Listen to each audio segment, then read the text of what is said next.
My name is Leia. I am 29 years old.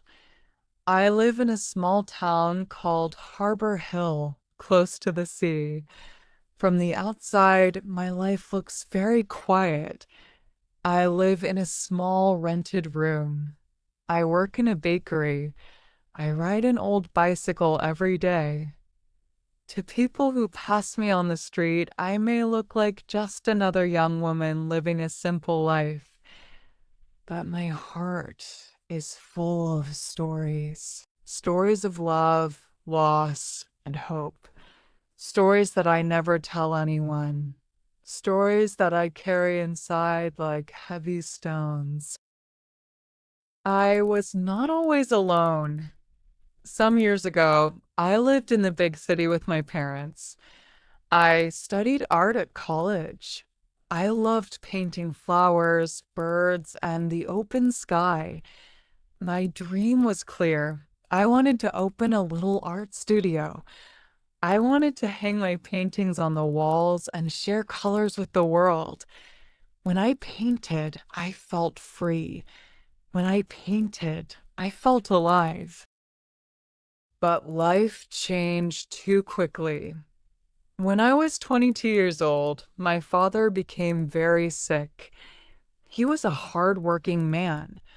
All his life, he fixed broken things in a small repair shop. He worked with his hands until they were rough and tired. He never took holidays. He never rested. He always said, Leia, follow your dreams.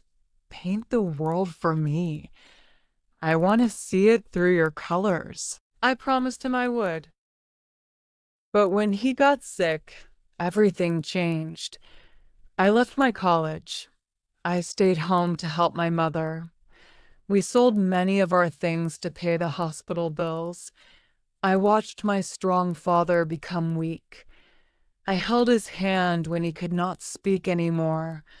He fought hard, but one cold winter night he closed his eyes and never opened them again. After that, my mother and I could not afford to live in the city. The rent was too high.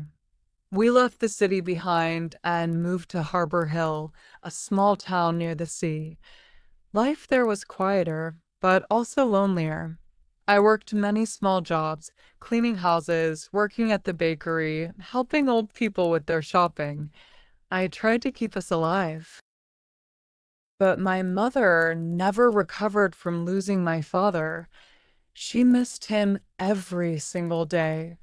She stopped laughing. She stopped eating well. She would sit near the window for hours, looking at the sea, as if waiting for him to come back.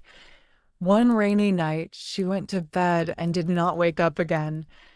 Just like that, she was gone. I felt like the sky had fallen on me. I was alone in the world now.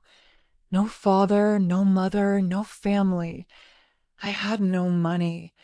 I had no dream anymore. I stopped painting. I stopped singing. I stopped living. I just survived. Each day looked the same. I woke up at 4 a.m. I went to the bakery.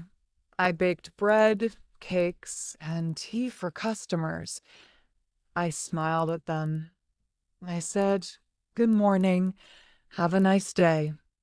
But inside I was empty. When work ended, I went home to my little rented room.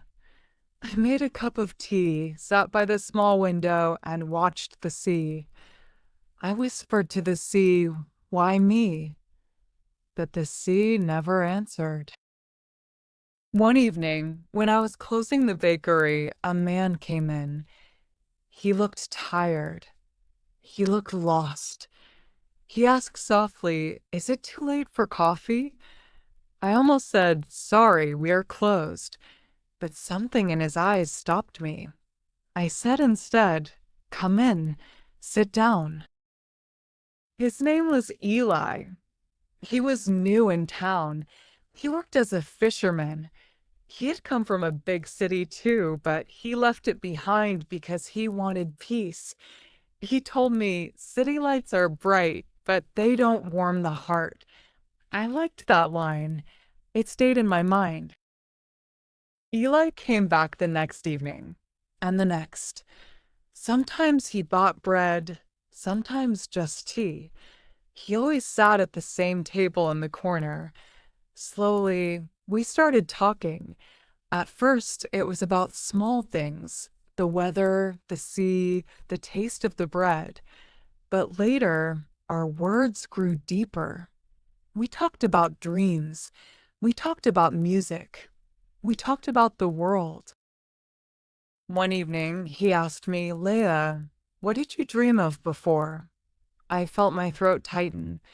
I told him about my paints and brushes, about flowers on big white paper, about how colors made my father smile. He listened carefully. Then he asked, why did you stop? I looked away and said quietly, because life needed me to work, not to dream. One rainy night, I closed the shop and stepped outside. Eli was waiting with an umbrella. He said, I'll walk you home. I shook my head. It's okay. I'm fine. He smiled softly and said, I know, but you don't always have to be fine alone. We walked slowly. The rain made soft music on the umbrella.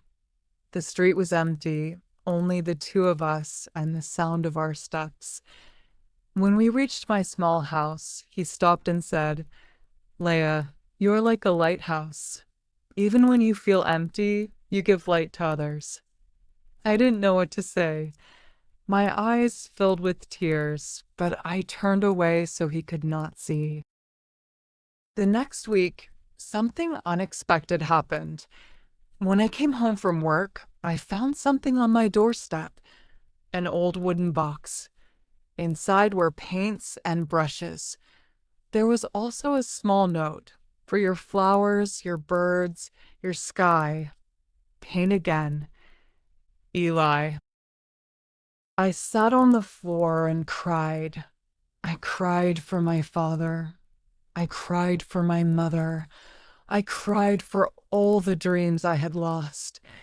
Then slowly I picked up a brush.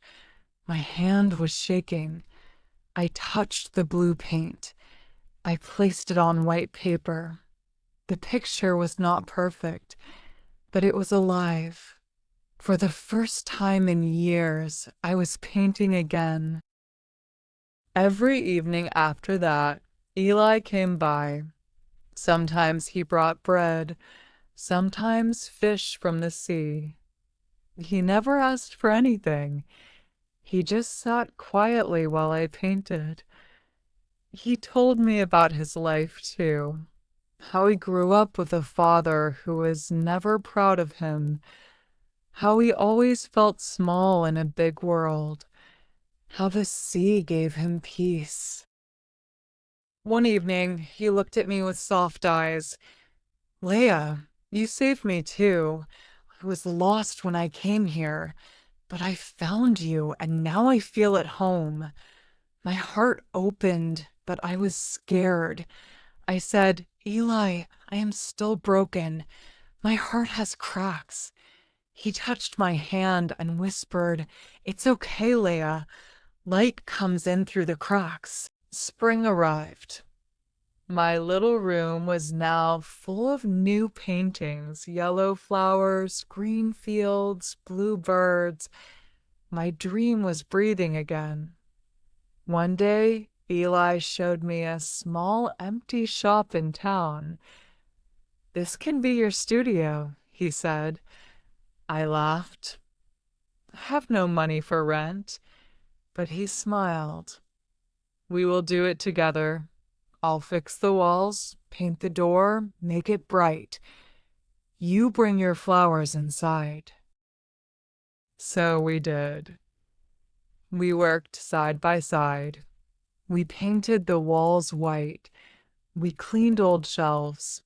We hung fairy lights near the window. We called it Leah's Little Light Studio. People from town came. They bought small paintings.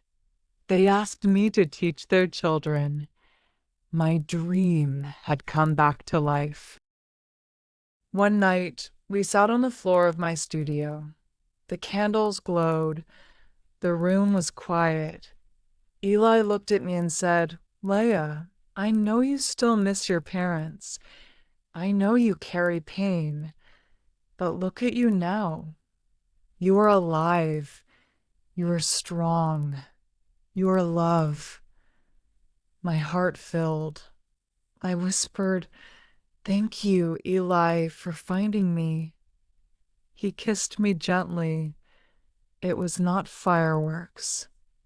It was not fire. It was soft and warm like the morning sun after a long winter. I knew then that life can break you, but love can find you, even when you are afraid. Now, every morning I wake up early. I still bake bread at the bakery, but I also paint in my studio. Eli brings me flowers from the sea cliffs. We eat simple dinners. We talk about forever, not the big, shiny forever of city lights, but the small, kind forever of hearts that understand each other. I still miss my parents. I still sit sometimes by the window and whisper to the sea, "Do you see me now?" But now I know they would be proud. I am still here. I am still trying. I am still loving.